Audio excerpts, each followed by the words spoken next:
નમસ્કાર. તો મિત્રો, તારીખ 30/7/2025 ના સોના ચાંદીના બજાર ભાવ કેવા રહ્યા તે વિશેની માહિતી આ વિડીયોમાં જોશું.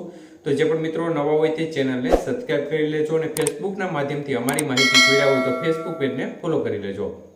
તો મિત્રો, વાત કરીએ આજે ચાંદીની બજાર વિશે તો 1 ગ્રામ ચાંદી 116 રૂપિયા, જ્યારે 8 ગ્રામ ચાંદીનો ભાવ આજે 928 રૂપિયા, 10 ગ્રામ ચાંદી 1160 રૂપિયા, 100 ગ્રામ ચાંદી 11,600 રૂપિયા અને કિલો ચાંદીનો ભાવ આજે 1,16,000 રૂપિયા સુધી રહ્યો હતો. તો મિત્રો, ખાસ કરીને આજે ચાંદીની બજારમાં ફરી એકવાર સ્થિરતાનો માહોલ જોવા મળ્યો હતો અને પ્રતિ 1 કિલોએ ચાંદીની બજારમાં કોઈ પણ પ્રકારની વધઘટ જોવા મળી નહોતી.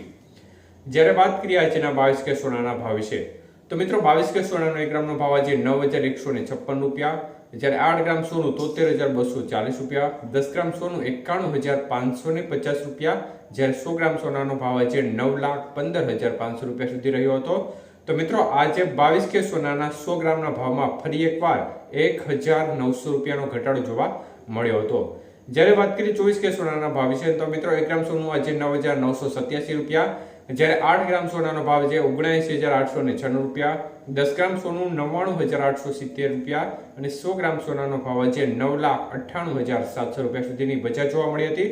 તો મિત્રો, 24 કે સોનાના 100 ગ્રામના ભાવમાં 1,700 રૂપિયાનો ઘટાડો જોવા મળ્યો હતો. જ્યારે વાત કરીએ આજના 18 કે સોનાના ભાવ વિશે તો મિત્રો, 1 ગ્રામ સોનાનો ભાવ છે 7,491 રૂપિયા, જ્યારે 8 ગ્રામ સોનાનો ભાવ છે 59,988 રૂપિયા, 10 ગ્રામ સોનું 74,910 રૂપિયા, જ્યારે 100 ગ્રામ સોનાનો ભાવ 7,49,100 રૂપિયા સુધી રહ્યો હતો. તો મિત્રો, આજે 18 કે સોનાના 100 ગ્રામના ભાવમાં પણ 1,500 રૂપિયાનો ઘટાડો જોવા મળ્યો હતો. તો મિત્રો, બજારનું વલણ આજે જોવા જઈએ તો ઘટાડા તરફી જોવા મળી રહ્યું છે. આમ જોવા જઈએ તો છેલ્લા 5 દિવસથી એક પ્રકારે ઘટાડાનો માહોલ વધુ જોવા મળી રહ્યો છે અને બજાર છે તે ફરી એકવાર જોરદાર તૂટી રહી છે. મુખ્ય કારણ છે કે જે ટેરિફ ડેડલાઇન છે તે હવે ખૂબ નજીક આવી ગઈ છે અને અન્ય તરફ ડોલર સામે રૂપિયો છે તે પણ સતત તૂટી રહ્યો છે. આજે ડોલર સામે રૂપિયાની સ્થિતિ જોવા જઈએ તો 86 રૂપિયા 80 પૈસા નજીક ડોલર સામે રૂપિયાનું મૂલ્ય જોવા મળી રહ્યું છે. મતલબ કે હવે ડોલર સામે રૂપિયો છે તે 87 રૂપિયા નજીક પહોંચવા આવ્યો છે.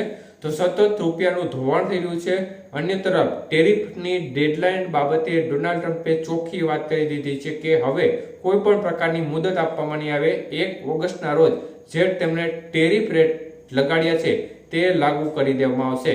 એટલે આના સ્થિતિ વચ્ચે બજાર છે તેમાં ફરી એકવાર ઘટાડા તરફી માહોલ આજે જોવા મળી રહ્યો છે. પરંતુ ટેરિફ રેટમાં જે રેટ લગાડ્યા છે તેમાં જો આંશિક રાહત આપે તો હજી પણ બજાર તૂટે તેવી સંભાવનાને નકારી પણ ના શકાય. પરંતુ જો કોઈ મોટું એક્શન લે કોઈ દેશ સાથે કોઈ પણ પ્રકારની તનાતની થાય અને આ સંજોગોમાં તે ટેરિફ રેટ વધારે તો આ સંજોગોમાં બજારમાં ઉછાળો પણ શક્ય ગણી શકાય.